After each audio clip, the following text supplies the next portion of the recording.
Desconfiado da faxineira, o milionário decide segui-la pelas ruas escuras da cidade. Mas o que ele vê muda completamente tudo o que achava saber sobre ela e sobre si mesmo. Ele nunca foi de confiar nas pessoas. Mas naquela noite, algo em seu instinto gritou mais alto.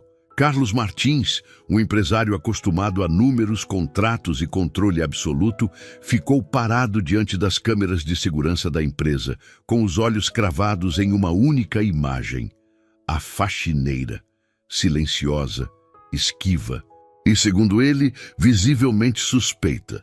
Ela parecia sempre sair um pouco mais tarde que os outros e, naquela noite, levava algo escondido nos braços. Antes de continuar, já se inscreva no canal, deixe seu like e nos conte nos comentários de onde você está acompanhando. Por que uma faxineira sairia com uma sacola da empresa pela porta dos fundos como quem carrega um segredo? O que ela fazia ali depois do expediente? Roubava comida, documentos, alguma informação sigilosa? Para Carlos, dono de uma empresa que não podia correr riscos, não havia espaço para dúvidas, só para respostas. E ele estava decidido a encontrá-las pessoalmente. Sem avisar ninguém, entrou em seu carro importado, apagou os faróis e seguiu o mesmo caminho que Lúcia havia tomado, sem que ela percebesse. Mas ele não imaginava que aquela simples decisão abriria portas que ele mantinha fechadas há anos. Não só sobre ela, mas sobre si mesmo. O que Carlos Martins descobriria naquela noite iria muito além de qualquer suspeita corporativa e mudaria sua vida para sempre. O carro de Carlos Martins deslizou lentamente pela avenida principal. O vidro escurecido escondia o olhar tenso de um homem que já fechara acordos bilionários sem piscar, mas que agora franzia a testa por não conseguir decifrar uma simples faxineira. Ele manteve uma distância segura. Lúcia caminhava com passos firmes, sem olhar para trás, segurando com as duas mãos uma sacola de pano encardida que ela mantinha junto ao peito, como se carregasse algo frágil ou precioso. A cidade estava úmida depois da chuva fina da noite anterior. A luz dos postes projetava sombras sobre o asfalto irregular, e Carlos, mesmo dentro de seu carro confortável, sentia-se desconfortável. Não estava acostumado com aquele lado da cidade, com aquelas ruas estreitas, com aquelas esquinas que não apareciam em relatórios de segurança. Mas ele seguiu, não por impulso, mas por uma sensação que ainda não sabia nomear, algo entre indignação, curiosidade e uma estranha inquietação que o acompanhava desde que seus olhos pousaram naquela imagem da câmera de segurança. Lúcia não usava fones de ouvido, não falava ao celular, não se distraía. Caminhava em silêncio, concentrada, desviando de poças d'água e de olhares que cruzavam seu caminho. Parecia conhecer cada rua, cada curva, como se aquele caminho fizesse parte de uma rotina. Carlos acelerava e freava com cautela, sempre mantendo os faróis apagados, temendo ser notado. Mais de uma vez questionou o que estava fazendo ali. Um homem como ele, seguindo uma funcionária da limpeza como se fosse um detetive particular. Mas não havia mais volta. Estava envolvido demais para ignorar o desfecho. Ela entrou numa rua lateral, mais escura, onde os prédios pareciam abandonados. Ali, a cidade perdia o brilho. A pintura dos muros desbotava. O silêncio não era de tranquilidade. Era o silêncio de quem se acostumou a não ser ouvido. Carlos parou o carro numa sombra, abriu um pouco o vidro e deixou o som do ambiente entrar. Passos, vozes baixas, um latido ao longe. Foi então que ele viu. De trás de uma estrutura de concreto quebrada, surgiram 4 crianças. Magras, os rostos encardidos, roupas desiguais e sem cor. Não tinham medo. Sorriam ao ver Lúcia, como quem vê uma mãe. Ela se agachou, largou a sacola no chão com cuidado e começou a tirar de dentro pequenos pacotes. Pedaços de bolo embrulhados em guardanapos, frutas separadas com atenção, pães em potes reutilizados. Cada criança recebeu algo nas mãos. e um carinho no rosto. Carlos sentiu algo diferente percorrer seu corpo. Aquela cena. Aquilo não fazia sentido dentro da lógica que ele conhecia. Não era estratégia, não era assistencialismo. Era algo muito mais cru, muito mais íntimo. Uma entrega sem plateia, sem redes sociais, sem busca por reconhecimento. Ele observou quando uma das meninas, pequena, cabelos presos com uma fitinha vermelha, se aproximou de Lúcia e subiu em seu colo. Ela a abraçou com força. Lúcia a embalou devagar, como quem tenta fazer o tempo parar por alguns minutos. Carlos notou os olhos da faxineira fechados, como se aquele abraço também fosse um remédio para ela. Aquela menina era Júlia. Isso ele ainda não sabia, mas aquele nome em breve se tornaria impossível de esquecer.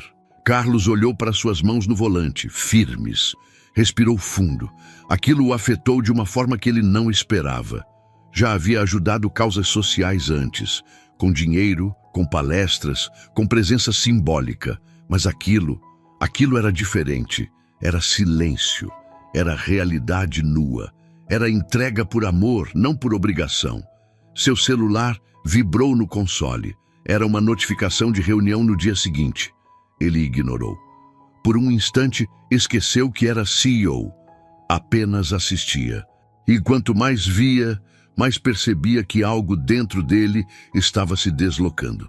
Pequeno, quase imperceptível, mas se movia. Lúcia tirou de dentro da sacola uma garrafa térmica e começou a servir algo quente em copos plásticos.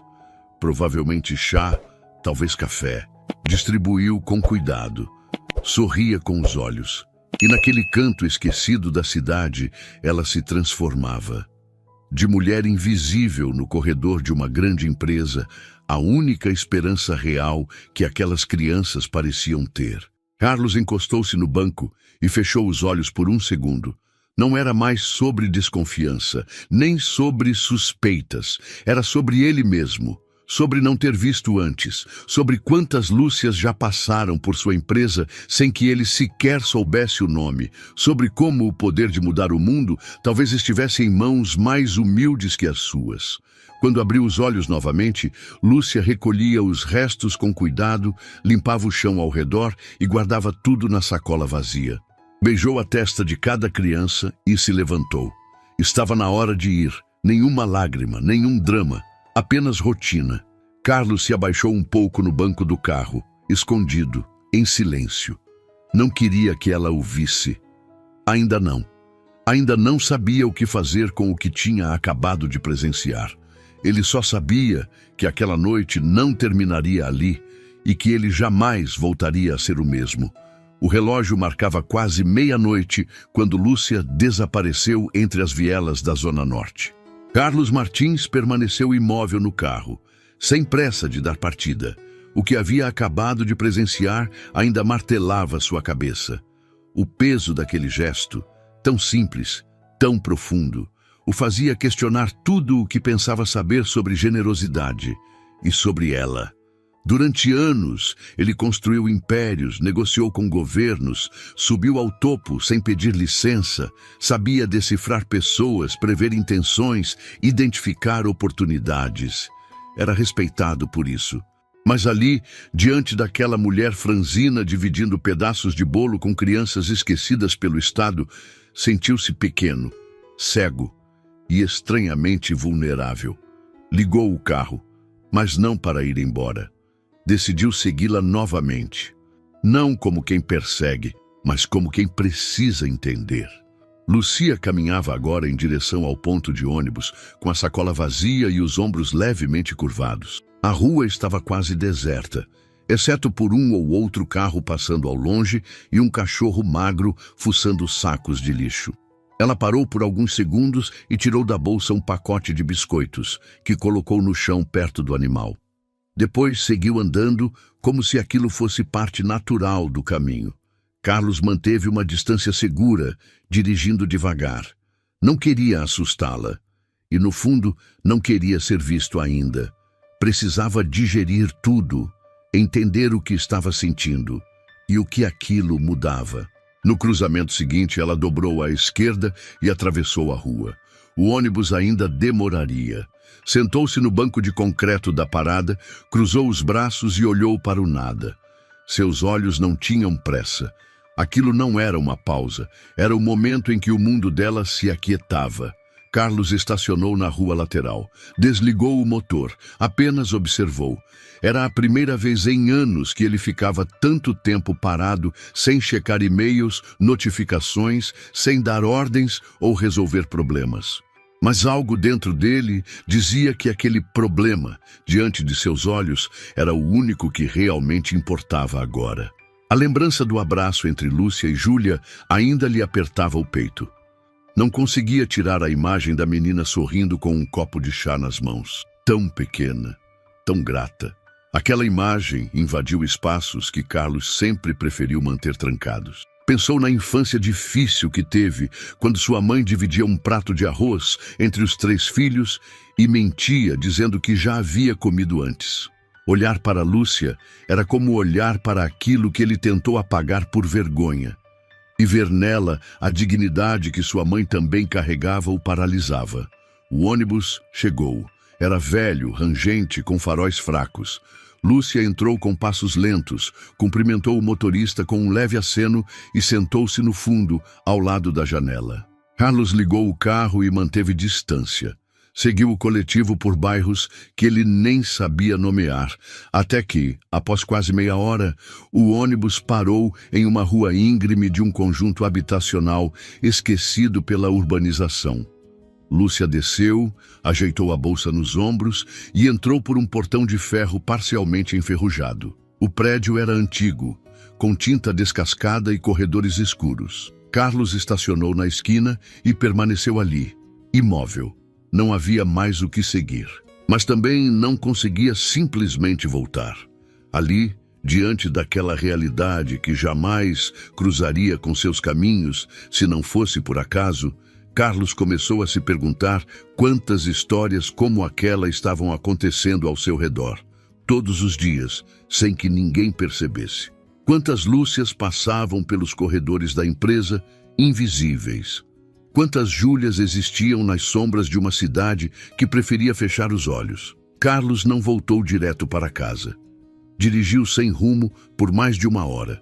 Passou por bairros que não pisava desde a juventude. Lembrou-se da época em que vendia peças de computador em feiras livres, ainda adolescente, para pagar os cursos técnicos. Lembrou-se de quando foi humilhado numa loja de conveniência porque não tinha o troco certo, e de como prometeu a si mesmo que nunca mais estaria naquela posição. Ele cumpriu essa promessa. Subiu, mas ao subir, talvez tenha deixado para trás partes importantes de si mesmo. Na manhã seguinte, chegou à empresa antes de todos. Sentou-se em sua sala envidraçada e observou o céu nublado lá fora. Pela primeira vez, não abriu o notebook. Apenas ficou ali, em silêncio. Quando Lúcia entrou para o turno noturno naquele dia, ele não a abordou. Só observou, da mesma câmera onde tudo começou, e pela primeira vez viu de verdade. A forma como ela limpava cada canto com cuidado, o jeito que dobrava os panos para não fazer barulho, como evitava cruzar olhares para não incomodar. Ela era uma peça invisível no relógio da empresa, mas talvez a mais humana de todas. Carlos sabia que aquilo ainda era o começo, mas algo dentro dele havia se mexido, como uma engrenagem antiga voltando a funcionar. E mesmo sem saber onde aquilo ia dar, ele já não podia mais ignorar o que havia visto, nem quem ela realmente era. O final de semana chegou com o céu fechado. Carlos Martins não conseguiu relaxar.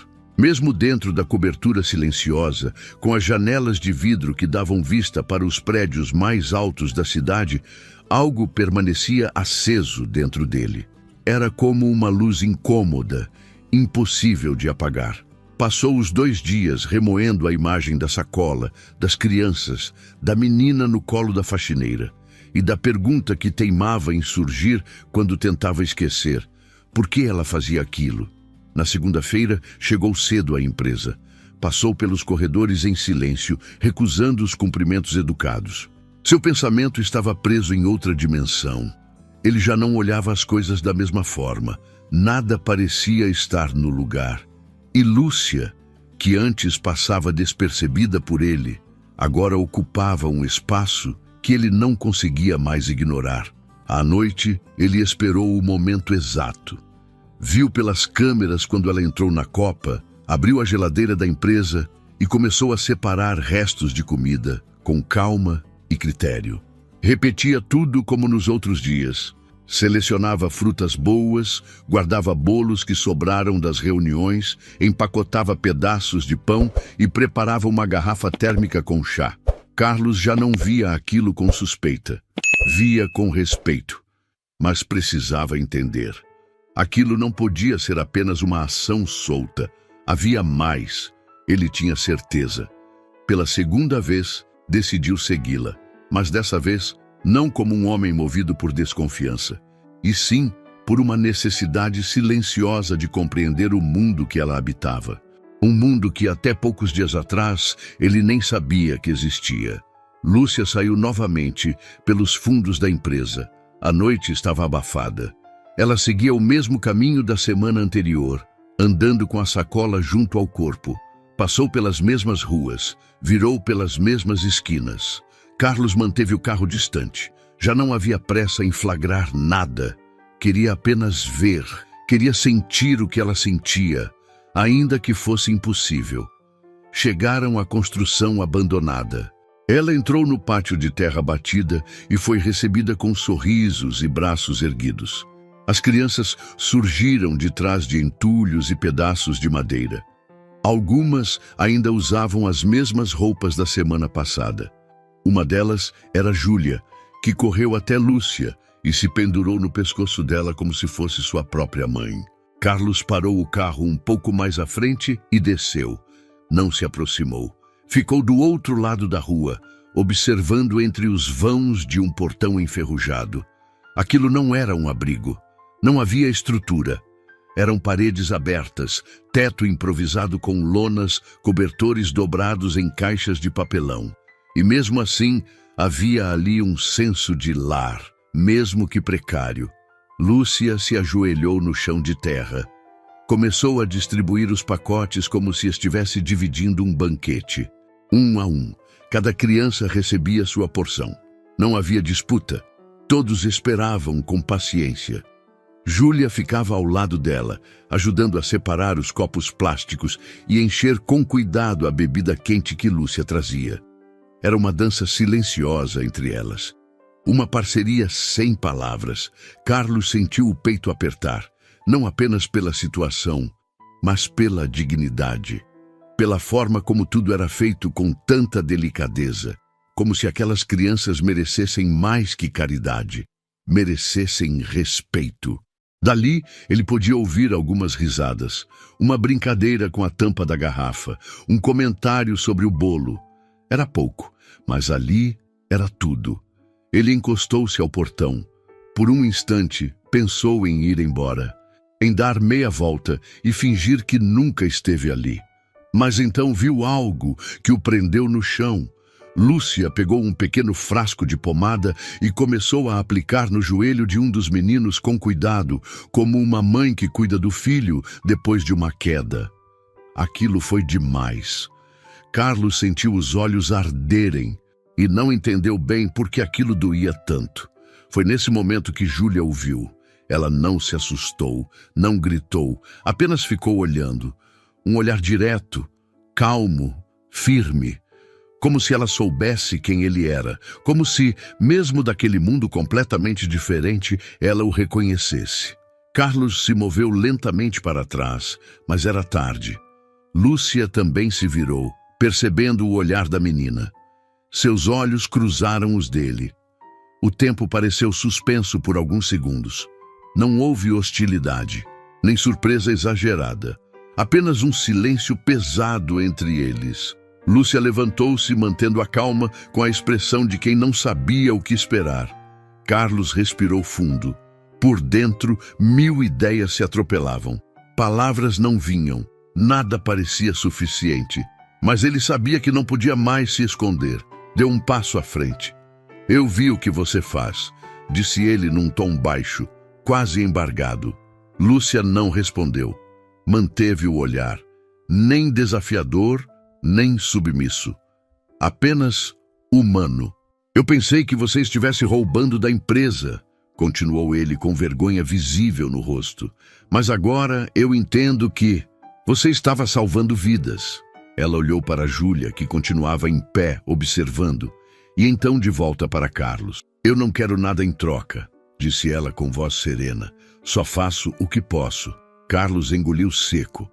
Aquela frase foi como uma pancada, porque ele tinha tudo e nunca soube o que significava realmente fazer o que se pode. Naquela noite, ele voltou para casa mais leve e mais pesado ao mesmo tempo, como alguém que, ao ver demais, já não consegue mais fingir que não viu. Carlos Martins não dormiu naquela noite. A imagem de Lúcia cercada pelas crianças, o olhar firme de Júlia e a serenidade daquela mulher que deveria ser invisível, tudo aquilo girava em sua cabeça como um filme que não conseguia pausar. Pela primeira vez em muito tempo, ele se deu conta de que não sabia quase nada sobre as pessoas que cruzavam seu caminho diariamente. Sabia o nome de todos os investidores internacionais, mas não o sobrenome da mulher que lavava o chão de sua sala.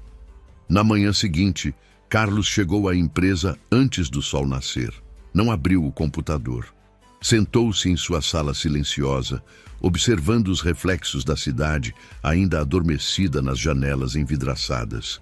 O copo de café esfriava ao seu lado. Aquilo tudo estava mudando, ainda que não soubesse como explicar. Decidiu agir. Chamou discretamente o setor de RH, pediu o dossiê de Lúcia Andrade, mas com o cuidado de não gerar comentários. Não queria que ela soubesse. Pelo menos não ainda.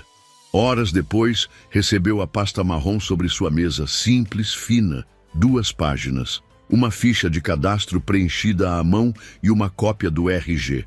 Nenhuma informação além do básico: endereço, telefone, ano de nascimento. Nenhuma rede social. Nenhum parente indicado como referência.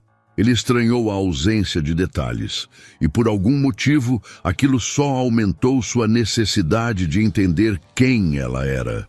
Na tarde daquele mesmo dia, enquanto o setor de marketing discutia estratégias para aumentar a presença digital da empresa, Carlos saiu discretamente, pegou o carro sozinho e dirigiu até o endereço que constava na ficha.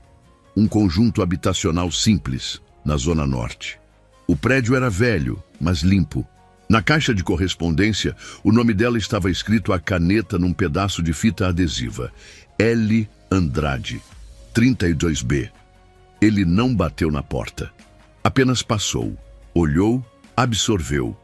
Voltou para o carro e ficou um tempo parado ali, no meio-fio, como se tentasse enxergar dentro daquele apartamento algo que o ajudasse a montar o quebra-cabeça. Então tomou uma decisão. Ligou para um velho amigo jornalista, alguém que devia favores do passado. Pediu discrição e pediu ajuda. 2 dias depois, o telefone tocou. Carlos atendeu em silêncio, já esperando o que vinha. Ela perdeu o filho há 5 anos, disse a voz do outro lado, direta. Um incêndio em uma ocupação no Jardim Felicidade. O garoto tinha 7 anos. Foi uma pane elétrica. Curto-circuito em um ventilador velho. Ela estava trabalhando quando aconteceu. Os bombeiros disseram que ele tentou salvar um cachorro e não conseguiu sair a tempo. Carlos fechou os olhos. A imagem do menino tentando salvar um animal preso no fogo o atravessou como uma lâmina. Lembrou-se de Júlia. Será que ela sabia dessa história? Será que Lúcia via naquela menina o que não pôde salvar no próprio filho? Depois disso, ela sumiu por um tempo, continuou o amigo. Largou o emprego da época. Dizem que ficou meses sem falar com ninguém. Um vizinho contou que ela só chorava à noite bem baixinho. Mas aí, um dia, ela começou a aparecer pelas ruas levando comida para a molecada. Primeiro com o que tinha em casa. Depois começou a pedir restos em padarias, mercados. Foi assim que voltou a viver, dando para outros o que ela não conseguiu dar para o filho dela. Carlos não respondeu. A ligação terminou ali. Ele deixou o telefone sobre a mesa e andou até a janela. Lá fora, a cidade seguia impassível, cheia de compromissos, metas. Dentro da empresa, as equipes rodavam projetos milionários com precisão cirúrgica. Mas ele só conseguia pensar em uma mãe ajoelhada no chão, limpando os joelhos de crianças esquecidas, como se cada toque devolvesse a ela um pedaço do que perdeu. O peso da própria vida caiu sobre ele como nunca antes. Carlos sempre achou que sua história era dura. Cresceu com pouco, batalhou desde cedo, enfrentou portas fechadas, mas agora via que sua dor, embora legítima, não o autorizava a ignorar as dores alheias. Ele se tornou alguém que passou a vida olhando para frente e nunca para os lados. Naquela noite, sozinho em casa, abriu um álbum de fotografias antigo. Viu a mãe lavando roupa em um tanque de cimento, sorrindo mesmo com as mãos machucadas. Lembrou de quando faltava luz em casa e eles jantavam à luz de velas, como se fosse brincadeira. Aquela força silenciosa, aquela entrega sem plateia. Lúcia era isso, e talvez por isso o tocava tanto. Algo nele se quebrou de vez naquele momento. Não por fraqueza, mas por verdade. Pela primeira vez, Carlos via com nitidez a grandeza escondida nas margens. E sentia, no fundo, que não bastava apenas admirar. Precisava fazer algo. Não para ajudar como quem estende uma moeda, mas para reparar, para honrar. Ele ainda não sabia como. Mas sabia que já não era mais o mesmo homem que dias atrás desconfiava de uma mulher por carregar uma sacola pela porta dos fundos. Carlos Martins chegou à empresa, mas não entrou. Ficou no carro, estacionado diante do prédio espelhado, onde seu rosto costumava estampar os painéis de conquistas. Observou o vai e vem dos funcionários pela portaria. Camisas sociais bem passadas, sapatos lustrados, olhares determinados. Um mundo perfeitamente organizado como ele sempre exigiu. Mas agora, tudo aquilo parecia perder o brilho. A imagem de Lúcia ajoelhada no chão de terra, cuidando de Júlia, era constante em sua mente. Ele podia ver os olhos da menina olhando fixamente para ele naquela noite. Não havia medo neles, só presença. Aquela pequena, mesmo com tão pouco, parecia ver o mundo com mais nitidez do que muita gente que ocupava as salas daquela empresa. Carlos desceu do carro, atravessou o saguão e subiu direto para sua sala. Não cumprimentou ninguém. Passou batido por 2 gerentes que preparavam relatórios para uma reunião que até 2 dias atrás ele teria conduzido com rigor. Agora, mal se lembrava do assunto. Sentou-se diante da mesa. Os e-mails se acumulavam. Novas propostas, números promissores, negociações prestes a fechar. Nada daquilo o animava. Ele arrastou a cadeira para trás e encarou o skyline da cidade. Uma paisagem que sempre o inspirou, mas que agora parecia distante. Abriu a gaveta e tirou de lá um retrato antigo. Era ele com a mãe, ainda jovem, sorrindo em frente a um pequeno sobrado na Zona Leste. Aquilo era mais do que nostalgia. Era cobrança. Era como se aquela versão antiga dele observasse quem se tornou e questionasse em silêncio. O que você fez com tudo isso? Lúcia não saía da sua cabeça. E mais do que ela, a culpa. Por ter desconfiado dela. Por ter a observado como se fosse ameaça, por ter ignorado sua existência durante tanto tempo. Pensava nos dias em que passou apressado pelos corredores da empresa, sem olhar para ninguém além dos cargos altos. E agora descobria que quem mais carregava valor ali era quem ele nunca percebeu. Nos dias seguintes, sua rotina virou uma batalha contra si mesmo. Durante as reuniões, os números que antes eram motivo de orgulho pareciam vazios. Ele ouvia seus diretores falando de crescimento, expansão e lucros, mas sua mente se perdia em perguntas silenciosas. Quantas outras Lúcias existiam por aí? Quantas Júlias estavam agora dormindo no chão de algum galpão esquecido? Tentou voltar à rotina, como se nada tivesse mudado, como se pudesse se desconectar daquilo. Mas a transformação já havia começado, e era impossível fingir. Ele, que sempre foi metódico, que não dava margem para distrações, agora se pegava perdendo o foco durante apresentações, desviando o olhar da tela para os rostos anônimos que antes ignorava.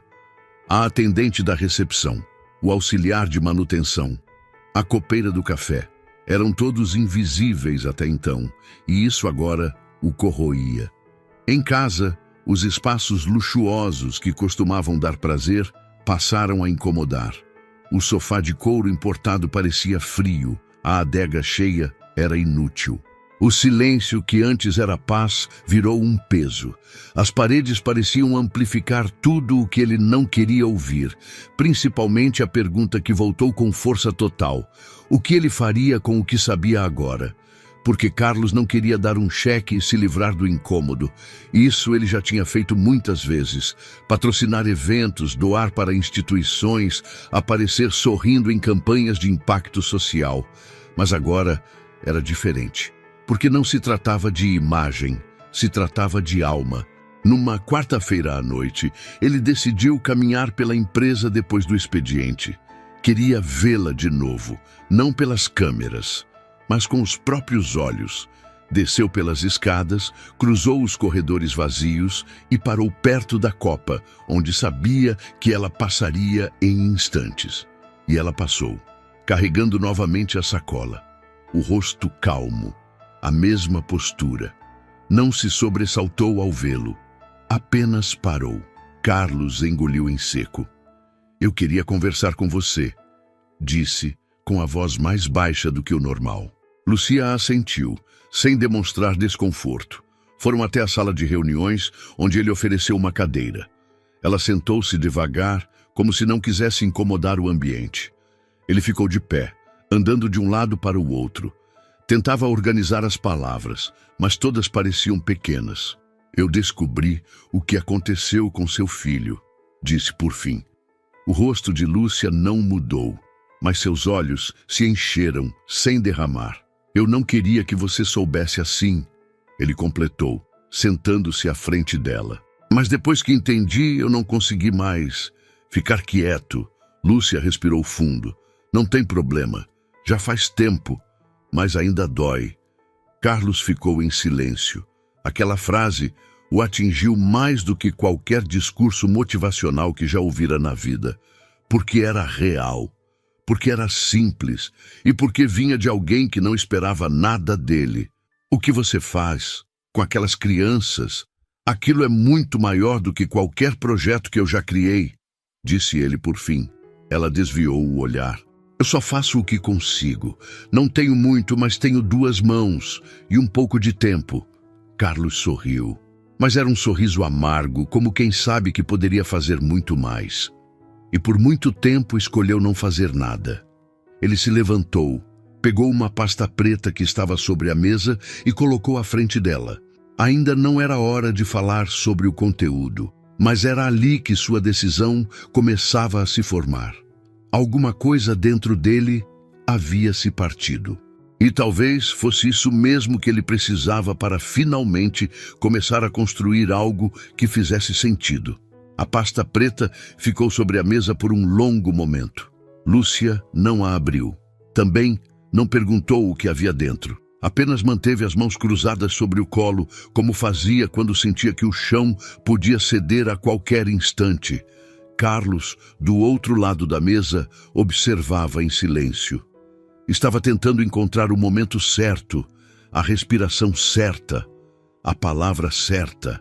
Mas tudo soava pequeno diante da mulher que estava ali, firme, discreta, com um passado inteiro guardado atrás dos olhos. Eu não sei como começar isso, disse ele por fim. E talvez seja por isso que precise mesmo começar. Lúcia olhou para ele com delicadeza. Havia em seu olhar uma mistura de paciência e defesa, como quem está acostumada a ouvir promessas que não duram mais que algumas semanas. Quando eu desconfiava de você, eu estava completamente cego, continuou Carlos. Achava que te entendia só pelo que eu via nas câmeras, só pela função que você ocupa na empresa. Mas eu não fazia ideia de quem você era.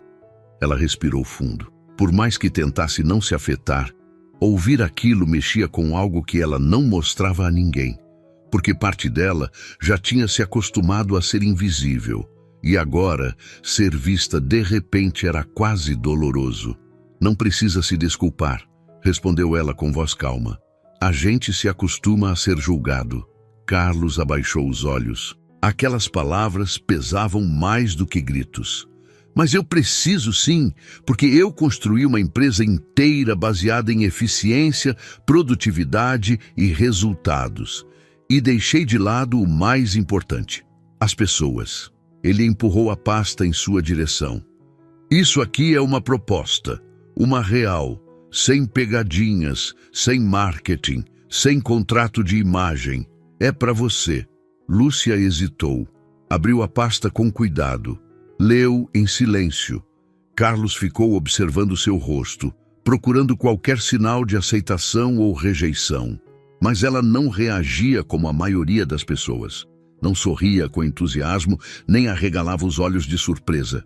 Apenas lia, com atenção e cautela. Quando terminou, ergueu os olhos lentamente. Um laboratório de contenção de ameaças emergentes? Perguntou. Isso, confirmou Carlos. Um núcleo novo. Algo que nunca existiu antes na Langford. Quero montar uma equipe que seja capaz de enxergar o que o sistema não vê. Gente que percebe sinais silenciosos, detalhes que a tecnologia ainda não capta. E eu quero você à frente disso. Lúcia franziu levemente o senho. Mas eu não sou formada em nada disso. Você é formada em vida real. E isso, para mim, tem mais valor do que qualquer diploma de curso internacional. Você percebeu o que ninguém viu, você sentiu e agiu. E isso é mais do que qualquer gestor com 3 MBAs consegue fazer. Ela ficou em silêncio, não sabia o que dizer. Eu também quero financiar os estudos da Júlia, acrescentou Carlos. Onde ela quiser estudar, por quantos anos forem necessários. Eu não sei exatamente qual é a ligação entre vocês, mas eu vi a forma como ela te olha e sei que para ela você é tudo. Lúcia apertou os lábios, tentando conter a emoção que ameaçava transbordar. Ela não é minha filha, disse, com a voz falhando pela primeira vez. Mas me escolheu como se fosse, e eu nunca tive coragem de dizer não. Carlos assentiu. Entendia perfeitamente. Às vezes, o amor chega sem laço de sangue, mas com força suficiente para reconstruir uma vida inteira. Esse laboratório vai começar pequeno, continuou ele, mas quero que cresça com a sua visão. Sem fórmulas prontas, sem burocracia, você vai ter liberdade para montar sua equipe, seu método e o apoio necessário para fazer do seu jeito, porque o seu jeito salvou mais gente do que qualquer campanha social que a gente já patrocinou.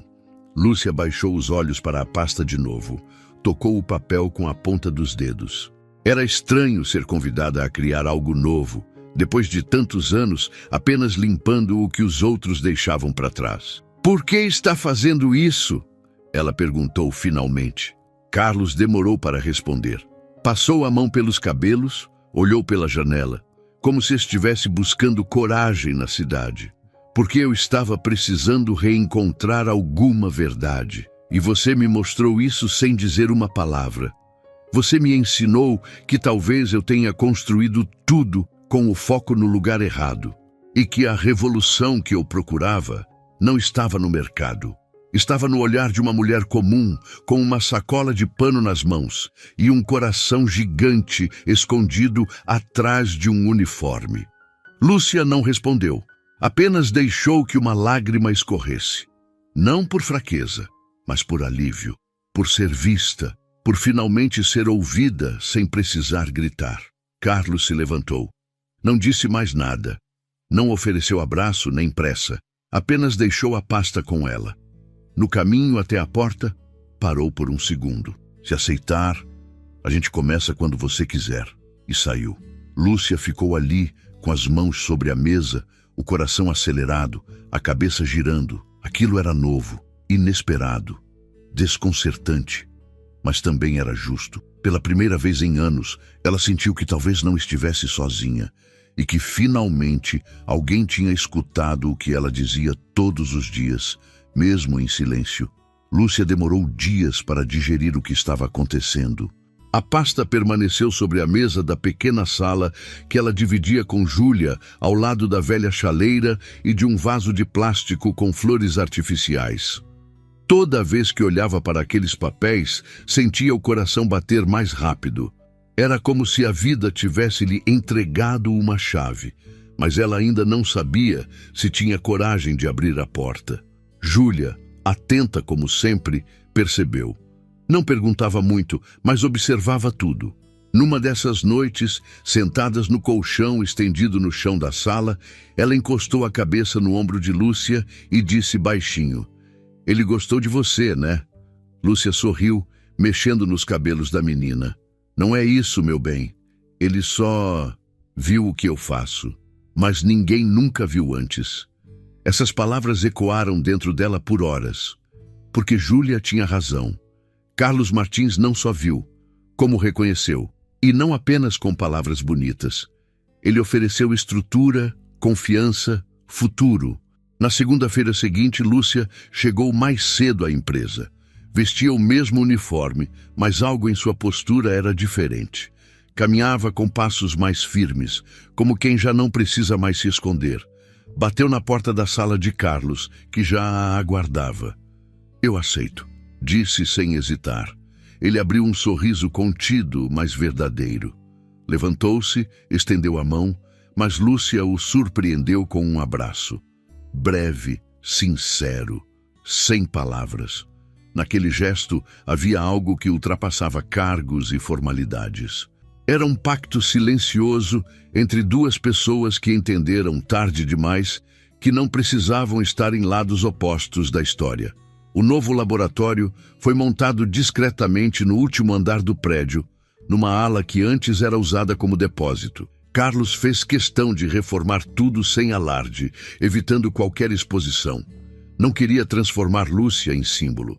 Queria que ela tivesse liberdade para trabalhar no anonimato que sempre lhe foi natural, mas agora com respeito, salário justo e autonomia. Ela escolheu 2 jovens que conhecia da comunidade, com passagens por abrigos, e que tinham o olhar atento para o que ninguém via. Juntos, passaram a monitorar projetos internos da empresa sob uma ótica inédita: empatia. Criaram protocolos que identificavam desde pequenas falhas humanas até potenciais riscos emocionais dentro das equipes. Lúcia passou a andar entre os setores como observadora silenciosa, não mais como faxineira invisível, mas como alguém que compreendia as rachaduras que os sistemas ignoravam. Carlos a acompanhava de longe, não interferia, apenas fornecia as ferramentas que ela pedia, por mais simples que fossem: papel, tempo e escuta. Aos poucos, a presença dela se tornou insubstituível. Júlia, agora matriculada numa escola particular com bolsa integral bancada por Carlos, florescia. Ganhou novos cadernos, mochila nova e uma bicicleta. Mas o que mais valorizava era o carinho de Lúcia, que a buscava todos os dias, sem falhar. No fim daquele ano, a empresa realizou sua confraternização. Pela primeira vez, Carlos se recusou a fazer o tradicional discurso formal. Em vez disso, chamou Lúcia discretamente ao palco e entregou-lhe um pequeno envelope diante de todos. Ela hesitou. Nunca gostou de estar no centro. Mas ao subir, foi recebida com palmas espontâneas, vindas não dos diretores, mas dos funcionários mais simples. Cozinheiros, recepcionistas, seguranças, gente que, como ela, costumava passar pelos cantos. O envelope trazia um documento oficial. O núcleo que ela coordenava agora teria nome próprio, verba anual e liberdade plena para atuar como unidade independente dentro da empresa. E mais, metade da equipe seria composta por pessoas fora dos padrões do mercado. Moradores de comunidades, mães solo, jovens sem formação formal, mas com histórias que não cabiam em currículos. Lúcia não conseguiu conter as lágrimas. Carlos, do lado, manteve o olhar baixo. Ele sabia que aquilo não era sobre caridade, era sobre reequilíbrio, era sobre devolver espaço a quem sempre teve que ocupar o silêncio.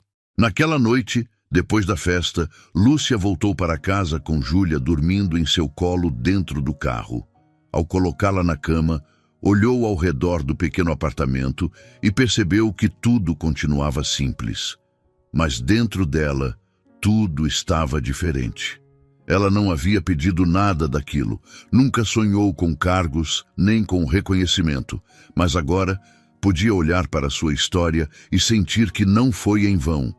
O filho que perdeu talvez jamais fosse substituído. Mas ao cuidar de outras crianças, ela encontrou uma forma de manter viva a esperança que quase lhe foi arrancada. Na manhã seguinte, chegou à empresa com um novo crachá.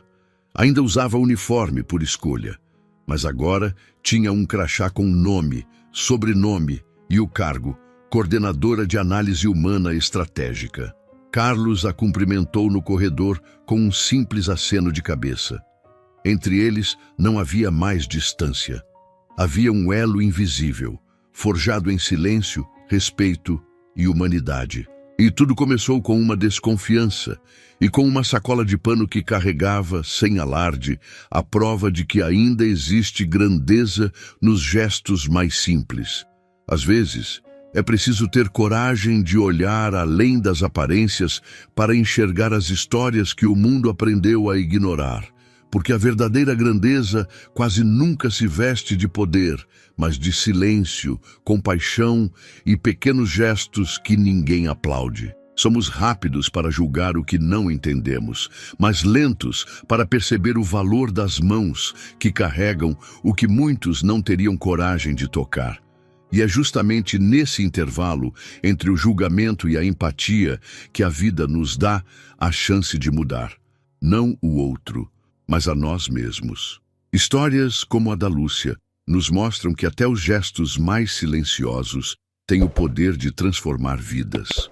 Se você também acredita na força dos invisíveis e quer continuar acompanhando histórias reais, emocionantes e cheias de humanidade, inscreva-se no canal e ative o sininho. Tem muita verdade esperando por você aqui.